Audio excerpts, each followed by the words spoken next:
智慈，那个仁波切哈理事长，好，所有这个新竹市这个佛学会的会员哈，还有我们的这个议员，也是我的好朋友哈，他的夫人现在是先莲，之前是中立市的代表，哦，非常有经验哈。那现在是担任他先生的助理，我觉得是更是双倍的服务了，我觉得哈，他们都是很优秀的哈，原住民的精英。然后这个马会长也特别从这个大概寒假我就已经先跟他知会了。本来一开始，所以我刚刚有讲宗教无国界哈，一开始有一点这种疑虑，没有办法，我们这边是部落，这边完全就是基督徒，基督徒。不过我们要怎么样跟得上社会？怎么样把观念再开放、前进、进步？这个就是我觉得我们的会长还有家长哈，他们可以接受，应该从现在可以接受，未来哈，整个的观念会开放。这一开放对整个社区部落是好的，其实一个进步哈。那么很感谢哈，校长在这边除了感谢，就是说我知道这个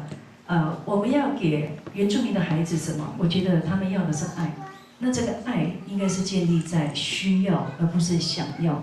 需要跟想要是不一样的，所以一开始这个曾师姐，我真的要在这边说特别的慈悲哈，而且很有耐心的。她说需要什么，不断的跟校长讲，我就说家长应该是需要民生用品。我很直接的就跟这个师姐讲，哪些民生用品就是每天要吃的白米啊，白米然后煮菜用的，因为这边满山都是高丽菜，好好吃哈。高丽菜是全国闻名的，所以我们来到这边就是满山的菜，然后呢就要搭配什么？我们的佐料嘛哈，就是沙拉油、酱油、盐巴，给它佐料之后，这高丽菜不仅甜，透过这个大师跟佐料的话，它会更好吃、更精致这样。所以这个就是我觉得部落的需要。那孩子需要什么？就在学习上哈，孩子其实在学校我们都给他，就是我们的营养午餐各方面哈都。市政府还有爱心团体都很足够。不过，在一个比如说奖学金这一块的一个动力上，我们让优秀的小朋友呢变成其他孩子的一个标杆。他可以领到奖学金，而且是2000块，对孩子来讲那是很吸引人的。如果不是因为钱，而是因为他可以领到，然后让其他孩子效仿，那这个孩子的整个学习的动力会起来。我觉得这是孩子的需要。所以这个就是我跟曾师姐，就我校长的立场，我本身也是原住民哈，我说应该是这2件事会比较重要。之后特别更关怀的说，那还有其他的需要吗？那校长站在一个教育家的一个立场，我想这边的一个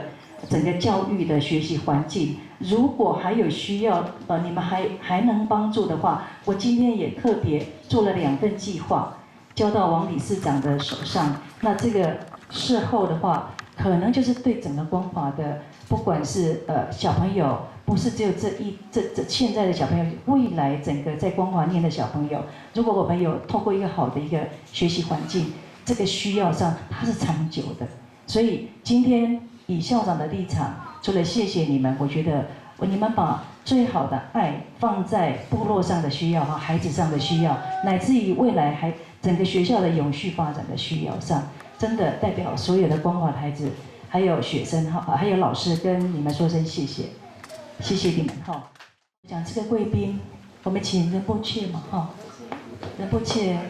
小朋友们热烈的掌声，最有爱心的仁波切主哈。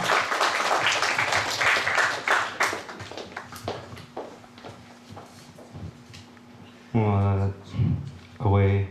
小朋友、校长、老师们、家长们。大家好。好。新的一年在祝福大家就是平安，然后祝福大家吉祥如意。